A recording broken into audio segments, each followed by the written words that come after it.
Kita lihat perumpamaan yang pertama, yaitu tentang perumpamaan pohon ara. Ya, coba kita buka Matius pasal 24 ayat 32 sampai dengan 35.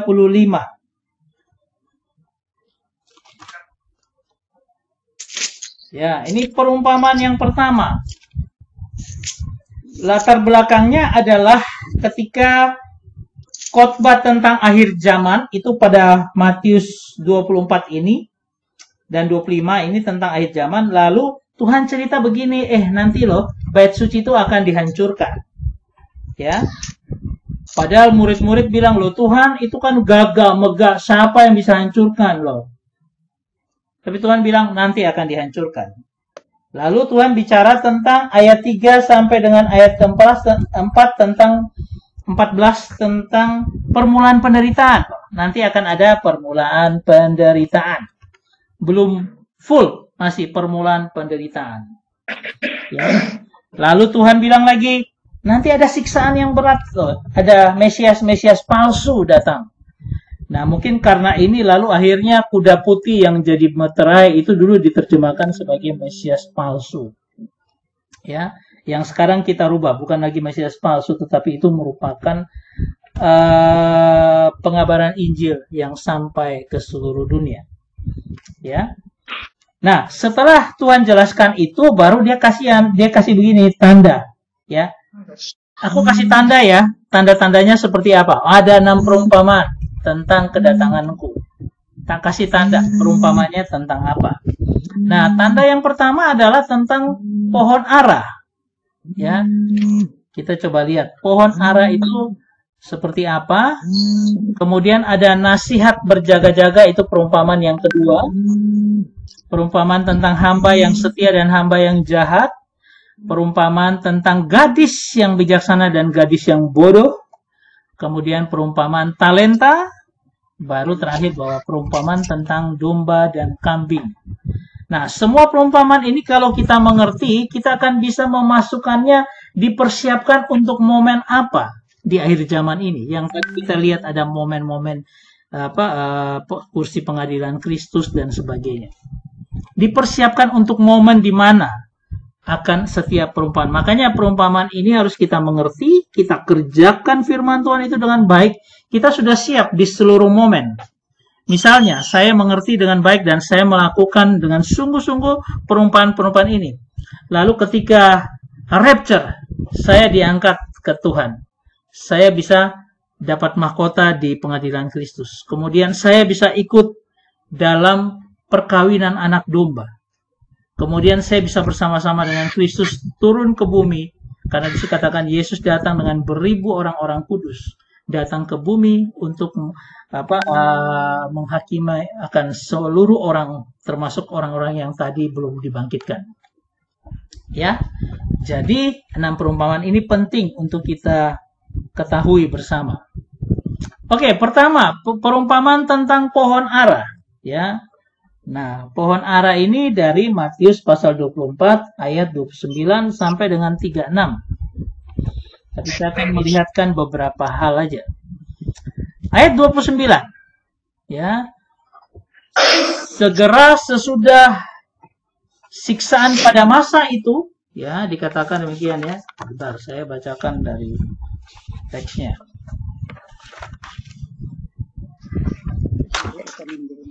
Segera sesudah siksaan pada masa itu, matahari akan menjadi gelap dan bulan tidak bercahaya dan bintang-bintang akan berjatuhan dari langit dan kuasa-kuasa langit akan goncang. Ya. Jadi setelah penyiksaan yang pertama yang di awal tadi itu mulai ada hal seperti ini. Ya. Kita mau lihat bahwa ada masa penyiksaan ya, masa siksaan dari kata Yunani tripsis, itu bicara tentang tribulation. Ya. Nah, masa-masa siksaan itu kita melihat hal-hal yang luar biasa terjadi ketika misalnya kejahatan yang dilakukan ISIS. Kita lihat videonya, dia jajarin orang Kristen begitu banyak, terus dipotong lehernya satu-satu. Cek, cek, cek, cek, cek. Nah, itu siksaan-siksaan bagi orang Kristen. Yang membuat ISIS ini membuat begitu banyak orang-orang dari Arab itu lari ke Eropa, ke Inggris, ke Jerman, kemana-mana, ya. Nah, ini adalah kejahatan yang luar biasa ISIS. Kemudian kita melihat lagi akan ada program Obamacare. Kita sudah bicara ini tentang chip, ya. Nanti ada alasan semua orang di Surabaya sudah mulai kena terdampak virus COVID-19. Nah, untuk bisa menjaga hal itu supaya tidak bertambah luas, tiap orang dipasang chip kemudian dikasih antivirus. Yang tidak terpasang chip berarti apa? Dia akan kena pengaruh daripada chip itu sehingga dia akan berbahaya bagi dia. Jadi akhirnya bilang, oh ya kalau gitu kita semua harus dipasangi chips. Padahal Tuhan bilang jangan sampai. Ya, itu banyak yang bisa terjadi dalam masa-masa tribulation, masa-masa kesusahan besar. Matahari akan menjadi gelap, bulan tak bercahaya. Ini adalah ungkapan. Lalu orang-orang mulai mengutak-ngutik tentang supermoon dari mulai 2014 itu.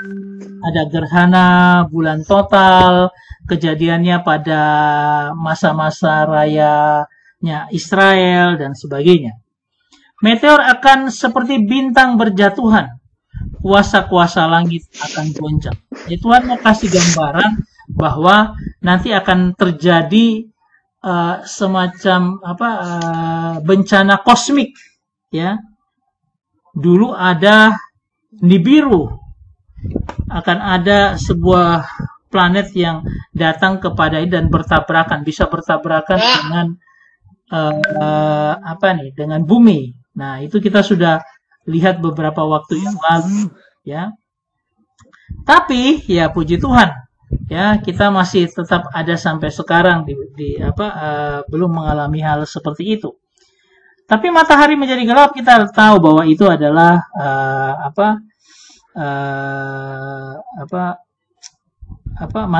gerhana matahari dan sebagainya. Gerhana. Iya. Oke, coba kita lihat ya. Nah, sekarang Tuhan bilang tentang sebagai tandanya adalah seperti pohon ara. Nah, pohon ara itu seperti ini di di daerah Israel, di padang pasir yang begitu kering, tapi pohon ara ini bisa bertumbuh demikian besar. Nah, lalu dikatakan ayat 32, tariklah pelajaran dari perumpamaan tentang pohon ara. Ya, apabila ranting-rantingnya mulai melembut dan mulai bertunas, kamu tahu bahwa musim panas sudah dekat. Ya. Lalu pohon ara ini melambangkan identitas Israel. Kalau bicara tentang pohon ara, pasti bicara tentang Israel. Ya, Israel sebagai nation itu digambarkan Matius 21. Israel sebagai spiritual state, pemerintahan rohani, pemerintahan ilahi, itu dalam Yesaya 5. Dan Israel, keselamatan daripada Israel itu dikelambangkan juga dengan olive tree. Ya, Roma pasal 11. Tetapi bicara tentang pohon ara itu bicara tentang Israel, ya. Nah, ada yang lambang anggur dan ada yang lambang yang lainnya. Tetapi itu bicara, kalau pohon ara bicara tentang nation, Israel sebagai nation. Ya. Oke, apa yang terjadi tentang pohon ara ini? Ya. Nah, rantingnya mulai melembut saat Israel merdeka. Itu kata orang-orang. Ini sudah masuk dalam penafsiran. Mulai bertunas itu adalah fase pemulihannya. Ya. Nah, kalau dikatakan juga bahwa demikian juga jika kamu melihat semuanya ini, ketahuilah bahwa waktunya sudah dekat, sudah di ambang pintu.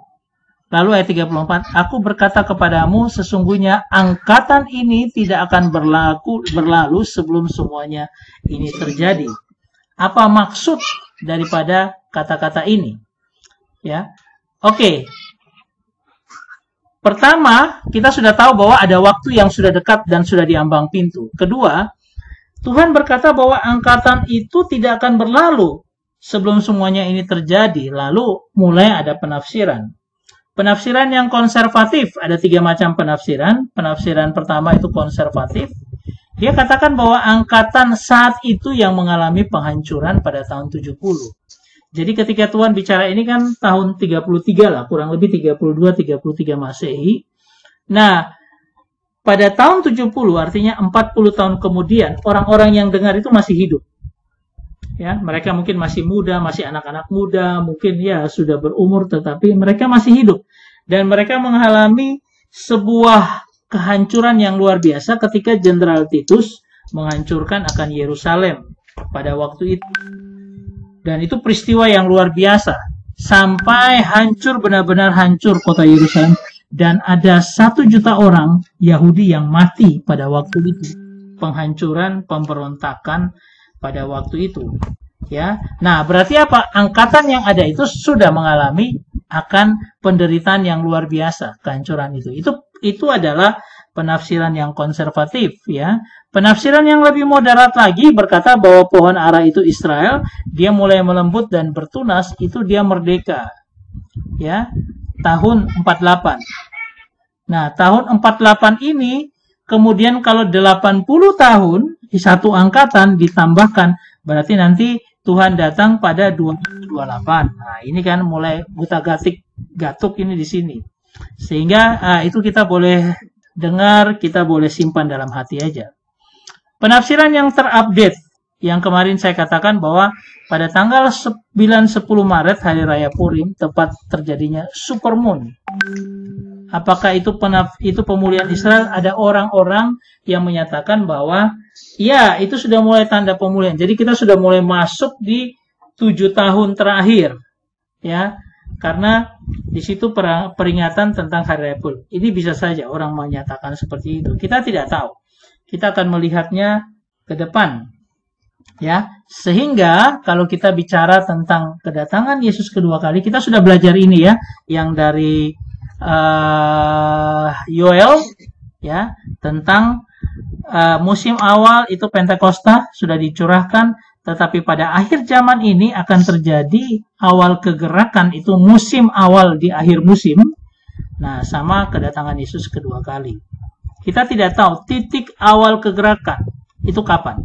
Katanya pemulihan Israel. Ya, pemulihan Israel seperti apa? Kita juga belum tahu sampai dengan saat ini. Apakah karena nanti dia akan mendirikan Bait Allah itu menjadi itu menjadi kegerakan awal, kita juga tidak tahu. Ya, tapi paling tidak seluruh firman Tuhan itu bergabung-gabung menjadi satu kebenaran yang besar. Ini kita sudah lihat, saya tidak terlalu memperpanjangkan. Karena kata akhir musim dari kata Malkos itu berarti apa? Menghilangkan kekakuan. Artinya Israel akan bertobat. Ya, atau dikatakan juga tentang Malkos itu adalah orang-orang yang bijaksana. Kita-kita ini orang bijaksana. Yang akhirnya apa? Yang akhirnya mengenal, mengerti akan bagaimana kedatangan Tuhan. Ya. Nah, orang bilang kan akan ada hujan awal dan hujan akhir di akhir zaman ini.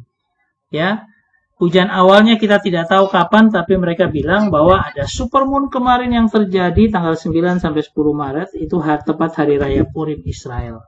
Ya, supermoon merupakan tanda yang baik bagi Israel.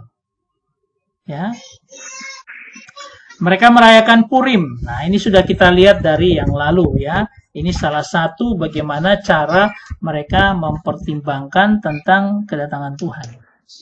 Ini kata-kata Benny Hinn yang terakhir. Here's what happened last night. And everything in my being, Jesus is coming. Jesus is coming. Jesus, the Son of God, is coming. The decision has been made in heaven. The coming of the Lord is closer than lebih dekat dari apa yang kita kira. It's like a warning, you know, inside of my being saying, tell the church, tell the people of God. This is not something to ignore and say, jangan diabaikan. It cannot happen yet. No, you're wrong. bukan sesuatu yang tidak akan And terjadi I'm dalam waktu not dekat. connecting it Dia to tidak mau any coronavirus berhubung-hubungkan out there. dengan kondisi yang ada sekarang, coronavirus I'm atau not apa. connecting it to what's happening with the world right now. Dia I'm tidak just mau telling you. terjebak jadi nabi palsu untuk If I know my mengutak-atik. name is Benny Hinn, I know Jesus is coming soon, and sooner than you would believe. Yesterday, I had about 33 pastors, young pastors, upcoming. And one of them asked me, is this the end of the world? I said, no, it's not the end of the world. I said, it's the beginning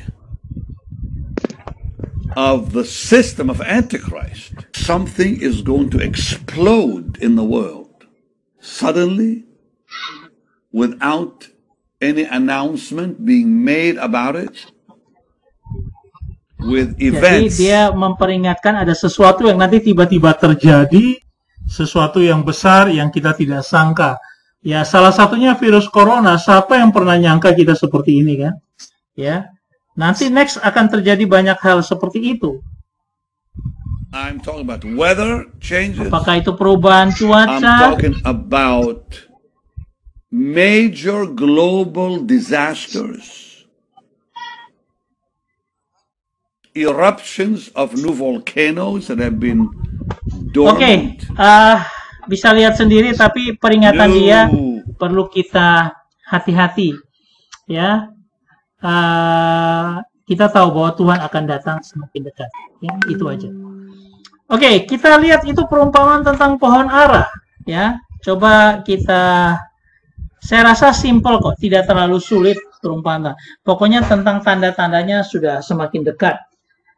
Banyak orang di Zoom sekarang juga buat seminar tentang akhir zaman. Saya kemarin sempat seminar tentang akhir zaman dari ada sebuah kelompok juga.